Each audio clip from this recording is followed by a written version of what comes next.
Please help me to reach 1,000 subscribers. I never imagined that a single bad decision at a packed party could unravel everything I thought was secure in my life, but it did. Ethan and I had been together for 4 years. We shared a small apartment in a quiet Colorado town, complete with a narrow balcony that faced the mountains. We were in the middle of planning a spring wedding, and our life felt calm, familiar, and safe, until one night changed all of it. Ethan's best friend, Ryan, had been part of his life since childhood. They grew up on the same block, played baseball as kids, and even attended the same college. Ryan was always the joking, carefree type, never very serious, while Ethan was steady and thoughtful. They were opposites, but somehow it worked. That weekend, Ryan invited us to a large party at his cousin's place. I wasn't feeling great going into it. Work had been overwhelming, wedding planning felt heavier than I expected, and Ethan had been traveling a lot for his job. We'd barely spent time together that month, and although I tried to hide it, I felt lonely.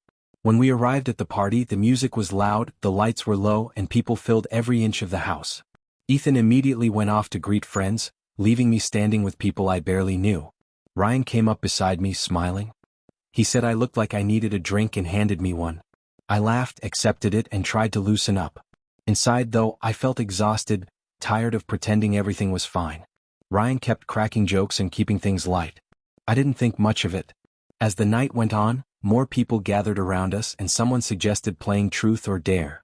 I normally avoid things like that, but I didn't want to seem uptight, so I stayed. At first it was harmless. People sang, danced, and laughed at silly dares. For a brief moment, my stress faded. Then someone dared Ryan to kiss me. I froze, expecting him to laugh it off or refuse. Instead, he looked at me, eyebrow raised. The group started teasing and chanting. I kept glancing across the room, hoping Ethan would notice and pull me away, but he was still deep in conversation. Ryan leaned in and whispered that it was just a dare and not a big deal, that we shouldn't ruin the fun. Surrounded by people, feeling watched and not thinking clearly, I let it happen. The kiss lasted only seconds, but it felt endless. The moment it ended, my stomach dropped. I knew instantly I'd crossed a line. When I turned around, Ethan was standing there. His face was pale, his eyes wide, his drink gone, probably dropped. He didn't yell or make a scene. He just looked at me like I was someone he didn't recognize. I tried to explain, saying it was a dare, that I was pressured, that it meant nothing.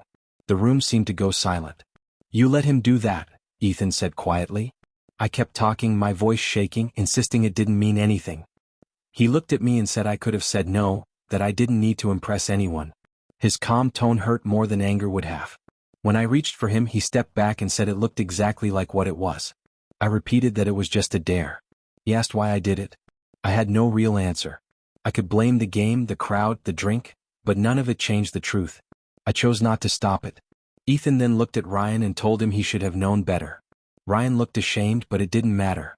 Ethan walked out without another word. I followed him into the cold night, begging him not to leave like that. He looked exhausted, older somehow, and asked how he was supposed to marry someone who would do that.